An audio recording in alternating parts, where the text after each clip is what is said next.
चलिए बात कर लेते हैं इंडिया गठबंधन की। एक बड़ी बैठक एक बार फिर से इंडिया गठबंधन की होने वाली है, जहां आज विपक्षी इंडिया गठबंधन की बैठक है। दिल्ली में आज इंडिया गठबंधन की बैठक होगी, जहां बैठक में अखिलेश यादव भी शामिल होने वाले हैं।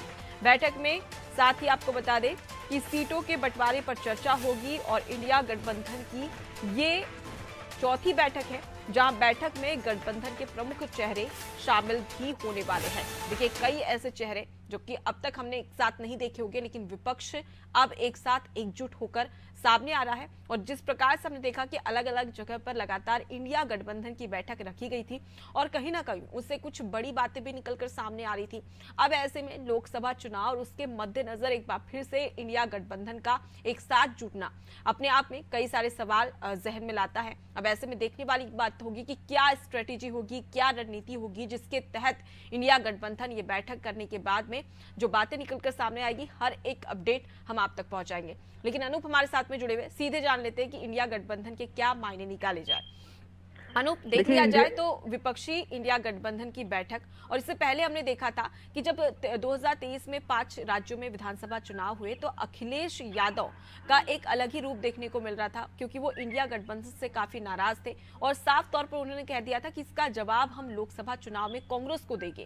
अब इस आपसी खींचतान के बाद में अब एक बार फिर से इंडिया गठबंधन की बैठक कैसे समझा जाए?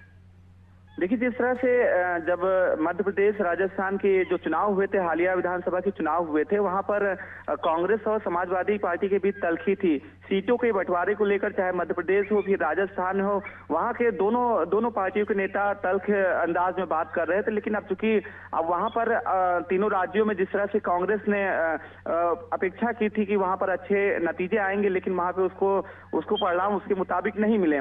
इस वजह से यूपी में भी अब इंडिया का जो गठबंधन है, विपक्ष का गठबंधन है, कहा जा रहा है कि कांग्रेस पे अब एक दबाव पड़ेगा और सभी अब कह रहे हैं, अब कांग्रेस के भी नेता अब नरम हो चुके हैं और समाजवादी पार्टी के मुखिया अखिलेश यादव भी लगातार जिस तरह से विधानसभा चुनाव के दौरान कांग्रेस पर हमलावर थे, अब उनके भी वो नरम हो चुके हैं। वो भी अब मिलजुल कर बैठक में बातचीत करने को तैयार हैं और कई बार वो संकेत दे चुके हैं। और ऐसे में अभी हाल ही में जब लखनऊ में बैठक की थी, तो अखिलेश यादव ने साफ कहा था कि अब कांग्रेस को बड़ा दिल दिखाना चाहिए।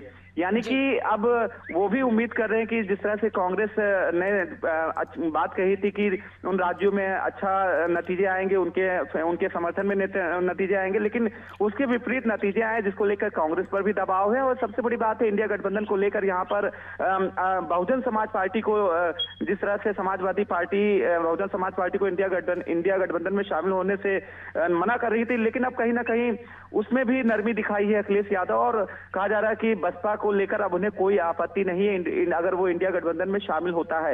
हालांकि अभी बसपा ने लगातार, बसपा मुखिया कहती रही, मायावती कहती रही, वो किसी भी गठबंधन में शामिल नहीं होंगी, वो अपने बलबूते चुनाव लड़ेंगी। हालांकि ये इंडिया गठबंधन की महत्वपूर्ण बैठक है, चौथी बड़ी बैठक हो रही है जिसमें इंडिया गठबंधन की कई। अनूप की जिस प्रकार से मध्य प्रदेश, राजस्थान और छत्तीसगढ़ में तो बसपा ठीक प्रकार से खाता भी नहीं खोल पाई, तो अब ऐसे में 24 में किस प्रकार का अकेले नेतृत्व करती है और कमाल कर दिखाती है, ये देखने वाली बात है। फिलहाल के लिए बहुत शुक्रिया तमाम जानकारी हम तक पहुंचाने के लिए। तो देखिए, अगर हम इंडिया गठबंधन की बात कर ली जाए तो 2023 में खिलाफ थे, लेकिन अब 24 में साथ होने की बात यहाँ पर कही जा रही है। अब ऐसे में देखने वाली बात होगी कि किस प्रकार की प्रतिक्रियाएं यहाँ पर सामने आती है इंडिया गठबंधन को लेकर और कौन कौन सी बातें निकलकर सामने आती है, क्योंकि विचार विमर्श का दौर अब शुरू हो चुका है।